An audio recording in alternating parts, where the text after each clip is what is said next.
আমরা আপনাদের নিয়মিত আপডেট দিচ্ছিলাম, কিন্তু সেখানে এই আপডেট তো ইসরায়েলও পাচ্ছে। কাজে আমাদের খুব সচেতন ভাবে এমন জিনিস বলতে হয়েছে যেটা আমাদের কোনোভাবে কম্প্রোমাইজ করবে না, যেটার কারণে এই যেই উদ্দেশ্যে আমরা যাচ্ছি সেটাকে ব্যাহত না করা হয়। এবং সেই জায়গায় আমরা বাছাই করে কিছু কিছু জিনিস বলিনি। তার মধ্যে একটা আজকে আপনাদের বলি, এর আগে বলা হয়নি।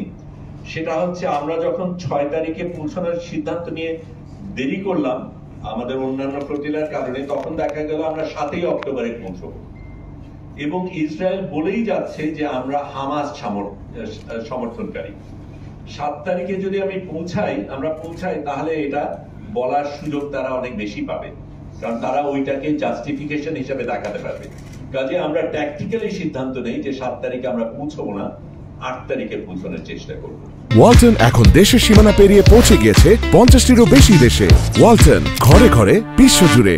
কাজে সেই হিসাবে আমরা বাড়তি একদিন ওইখানেই ছিলাম। কেউ কেউ দেখেছেন যে আমরা ট্র্যাকারে দেখেছেন যে আমরা এক জায়গায় কিছুক্ষণ ছিলাম, ওই 7 তারিখে যাতে আমাদের না পৌঁছতে হয় সেটার কারণে। কয়েকটা জিনিস বলা দরকার, যারা গিয়েছিল তাদের কথা বলি। অসাধারণ কিছু মানুষ এই কনসাস ফ্লোটিলায় ছিলেন, সত্যিকার অর্থে একেবারে লড়াকু মানুষ।